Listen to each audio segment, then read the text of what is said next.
Hey, salut tout le monde, c'est Ludo de la boutique Ludiworld. Je voulais vous dire un grand, mais vraiment un grand merci à tous les joueurs du Road to Nationals d'être venus le samedi 4 septembre. Un grand merci à Aurélie et Ganon, les deux arbitres. Un grand merci à Aurélie pour l'orga aux petits oignons, mais impeccable, c'était un truc de ouf. Merci d'avoir streamé tous les matchs. Donc Aurélie, j'en ai parlé lors de la précédente vidéo. C'est une des deux parties de la chaîne Twitch et YouTube L'œil d'Ophidia. Ils font un putain de taf. Ils viennent d'ouvrir leur chaîne sur les commentaires de matchs, entre autres, etc. Bref, je vous laisserai aller voir. Il y avait le lien dans la précédente vidéo. Si j'y pense, je mettrai de nouveau le lien dans celle-ci.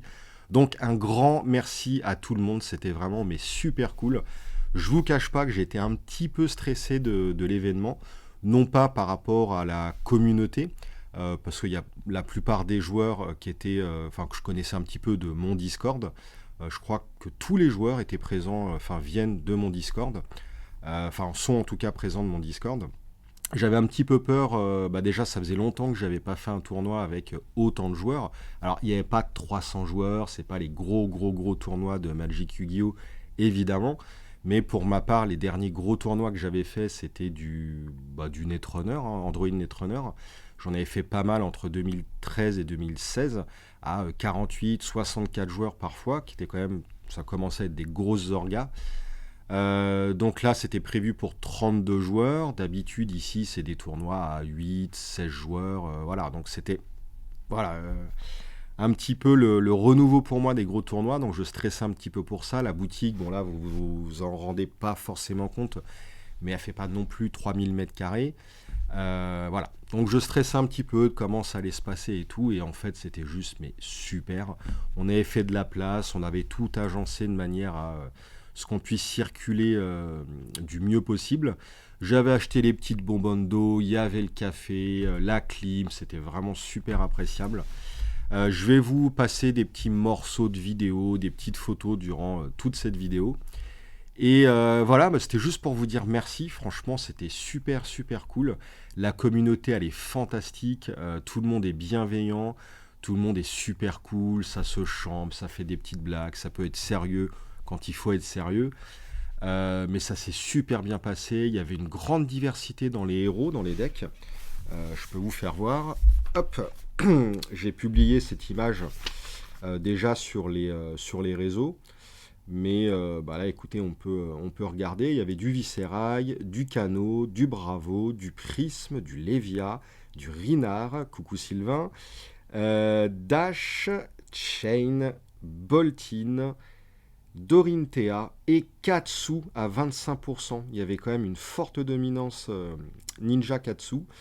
On attendait, moi j'attendais peut-être un petit peu plus de Chain, qui semble être un des gros decks du moment, qui déborde son adversaire par de multiples attaques, go again, récursion, etc. 11%, il était quand même assez bien représenté par rapport à certains autres. Mais voilà, alors je sais plus combien il y a de héros dans le jeu aujourd'hui. 3 x 4, 12, 13, 14. On va dire 12 réellement jouables. Plus tous ceux de CRU, je sais même plus combien il y en a. Il y a une bonne quinzaine de héros, je pense, aujourd'hui. Et on en avait 1, 2, 3, 4, 5, 6, 7, 8, 9, 10, 11. Franchement, il y avait une bonne représentation du jeu. Alors certes, il n'y a pas 20 milliards d'extensions, mais je pense que ça montre quand même déjà une certaine intelligence du game design, un certain équilibre, où on voit qu'il n'y a quand même pas de trucs qui hyper dominent. Alors certes, il y avait beaucoup de joueurs qui jouaient Katsu. Est-ce que c'est parce que c'est réputé comme étant fort ou dominant? En tout cas, c'est pas ce qu'a gagné le tournoi. Mais vraiment, je suis super refait sur le jeu. J'ai passé une excellente journée, on a vu des tricks de ouf, c'est trop bien. Vraiment, ce jeu est formidable. Qu'est-ce que je voulais vous dire d'autre par rapport à hier? C'était cool, mais franchement, venez si vous n'êtes pas trop loin. Alors malgré tout, il y avait des joueurs qui sont venus d'assez loin. J'ai plus toutes les villes, les régions en tête, mais c'est venu du sud, c'est venu de la Bretagne, c'est venu de Lyon. Enfin, c'est super, mais vraiment, merci, ça m'a fait super plaisir de rencontrer pour la première fois la plupart d'entre vous. On s'était croisés par mail ou sur Discord, mais c'est pas du tout pareil que de se voir en vrai, quoi. C'est juste trop bien. Voici le classement à l'issue des 5 rondes. Bon, voilà, on s'en fiche un peu de savoir qui est premier, dernier, etc. On était 28 joueurs. Et donc les 8 joueurs du top, les voici. Tac, tac. Et j'ai les decklists. Alors, je sais pas trop si on va publier les decklists. Bon, je vous les montre, allez, dans cette vidéo. On a le classement. Bon, on s'en fiche, je vais pas les montrer par ordre du classement. Je vais vous les faire voir comme ça. Vous pourrez faire pause sur l'écran. Et je pense très certainement qu'on les mettra en ligne, je sais pas où, mais voilà. Si vous suivez le jeu, vous aurez accès à ces decklists sans aucun problème. Là, c'est la decklist Bravo de la personne qui est arrivée numéro 1 des rondes. Donc vous avez son équipement, vous avez le deck ici. Tac. Là, la personne est arrivée 4e des rondes avec son deck Dash. Spoiler alert, c'est la personne qui a gagné le tournoi. Et oui, avec un deck Dash qui était... alors, je dis ça, c'est mon commentaire de personne complètement hors méta, qui joue pas en construit, qui est complètement largué par le jeu. Mais j'avais l'impression que Dash avait perdu un peu de sa superbe par rapport à une période où je crois quand ARC était sorti, le deck était assez dominant avec Dorinthea. Et puis voilà, là le deck fait top 8 et gagne le tournoi. Je ne peux pas du tout être en mesure d'analyser le deck, je ne sais pas en quoi il est original, en quoi... comment expliquer, au-delà de la maîtrise du joueur, évidemment, pourquoi il a pu s'incruster dans le méta, comment il a contré Chain, je ne sais pas, je suis incapable de vous expliquer tout ça. C'est là où il ne faut pas hésiter à commenter la vidéo. Swafi, un joueur que j'ai beaucoup apprécié, au même titre que beaucoup d'autres. Et a priori, il avait un build assez original et une manière de jouer a priori assez étonnante dans son deck. Alors pareil, je ne peux pas vous expliquer pourquoi. Mais voilà, ça a été...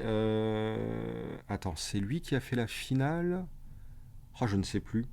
Oui, c'était le finaliste. Il a sorti Poisoned durant le top 4 et c'était la finale Prism contre Dash. Normalement, vous retrouverez la vidéo, je pense, commentée évidemment sur l'œil de Phidia. Ça, c'est quoi? C'est Katsu qui est arrivé 3e des rondes et qui a fait top 8. Hop, l'équipement, voilà. Je vous passe la decklist ici. Je suis désolé, c'est pas très pratique en vidéo, mais je vous dis, vous retrouverez tout ça d'une manière ou d'une autre. 5e à l'issue du round, notre cher Poison. Coucou Seb, un gros bisou à toi. Donc voici ton deck Katsu, équipement, les cartes de ton deck. J'ai vraiment apprécié la demi-finale contre Swafi. Même contre Arlo Wolf, c'était super cool de voir une ambiance super détendue, super fair play. Vraiment superbe communauté, quoi. Marc qui joue Kano. Ah, alors ça, c'était cool. Un joueur qui est réputé pour apprécier et jouer Kano depuis très longtemps. Voici son build, les équipements, son deck. Kano que j'aimerais bien essayer, je ne suis pas du tout sûr de maîtriser. C'est sûr que je vais pas maîtriser d'ailleurs. Eric qui jouait Katsu. Hop, ça serait intéressant de comparer les builds des 2 ou 3 decks Katsu qu'on a dans le top pour voir ce qui fait la différence, si ce sont des cartes principales, des cartes de side ou non. Et Pierre avec sa superbe decklist écrit à la main. Tu jouais quoi, Pierre? Tu jouais Chain, je suis bête. Donc Pierre, c'est Pedro de la chaîne L'œil de Phidia. Je pense que tu sauras nous expliquer ton deck en vidéo. À mon avis, tu vas faire ça. Si c'est pas prévu, écoute, t'es le bienvenu en boutique. On se fera une petite vidéo tous les deux et tu m'expliqueras tout ça. Voici ton matos. Voici ton pitch red, ton pitch yellow, ton pitch bleu. Et ça, c'est quoi? C'est du bleu aussi. Non, ou du yellow. Bon, j'en sais rien. Voilou, voilou, au niveau des listes. Donc voilou, que vous dire de plus? Bah, pas grand chose, hein. C'était vraiment une petite vidéo pour vous dire merci avant tout, c'était super cool. Si vous ne connaissez pas Flèche, j'ai fait un gros dossier vidéo où bah voilà, j'explique tout le jeu, en gros les extensions, les formats, etc. N'ayez pas peur de venir en tournoi. Je sais que ce mot souvent fait peur parce qu'on estime, enfin je sais pas, on s'imagine souvent une rigueur, un truc super procédural. Alors oui, il y a des rondes, il y a des matchs, on va dire un tel joue contre un tel à telle table. Alors oui, tu dois aller à la bonne table et jouer contre le bon adversaire. Oui, on va compter les points. Oui, il y a un timing à respecter pour pas qu'on joue jusque pendant 3 jours. Mais en dehors de ça, enfin le mot tournoi, on s'en fiche. C'est plus une rencontre, c'est plus un événement. Les joueurs sont super cool. Enfin, je sais pas si parmi vous il y a des personnes qui hésitent à venir à des tournois. Mais voilà, il suffit que j'appelle ça événement, rencontre. Et enfin, venez, franchement, n'ayez pas peur de venir, c'est super cool. Les joueurs sont sympas, le jeu est génial. Enfin bref, voilà. Sur ce, merci beaucoup d'avoir regardé cette petite vidéo. Je suis certain d'oublier encore 20 milliards de trucs dont je voulais vous parler. Mais c'est pas grave, on en parlera si je me rappelle ce que je voulais dire dans une prochaine vidéo. Des gros bisous à tout le monde et à la prochaine. Salut les Blooders!